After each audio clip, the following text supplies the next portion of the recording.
Everyone good morning. তো এখন প্রায় 9:30 মতো বাজে আর আমার সমস্ত কাজ কমপ্লিট হয়ে গেছে। কাজ এখনও আছে, ঘর ঝাড় দেবো, জামা কাপড় মিলবো, অনেক কাজ বাকি আছে।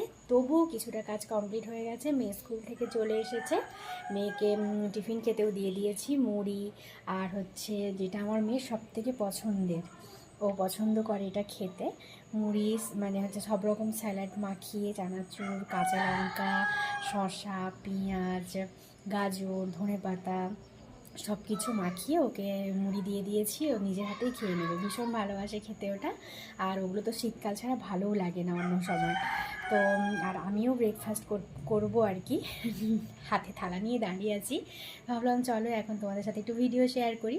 এই যে দেখো আমার ব্রেকফাস্ট, এখানে দেখতেই পাচ্ছ। শীতের সকালে এরকম ব্রেকফাস্ট মানে পাওয়া কী যে ভাগ্যের ব্যাপার, মানে কি বলবো।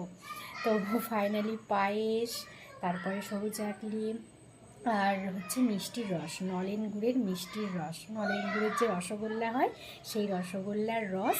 আমি গুড়ের জিনিস খুব পছন্দ করি খেতে, আর গুড়ের বলেই তাই রসটা নিলাম, নাহলে আমি রস দিয়ে খেতে পছন্দ করি না। আর কিছু তরকারিও ছিল না, কালকে তো চিকেন দিয়ে খাওয়া হয়েছে। আর আজকে এই যে পায়েসটা কিন্তু দারুণ হয়েছে, দেখে আর আমি লোভ সামলাতে পারছি না। তো চলো, সকাল সকাল এত মিষ্টি মিষ্টি খাবার নিয়ে বসে গেছি, যেটা আমার খুবই অপছন্দের মিষ্টি জিনিসটা। কিন্তু তবু আমি সরু চাকলি খেতে আমার খুব ইচ্ছে করছিল কদিন ধরে।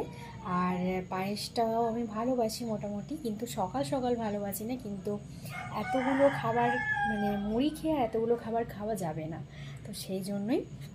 আর এদিকে মিষ্টির রসটাও গুড়ের বলে তাই নিলাম। চলো আর বেশি পকপক করছি না, ঝটপট করে খাবারটা খেয়ে নিই, আবার পরে আসছি তোমাদের সামনে।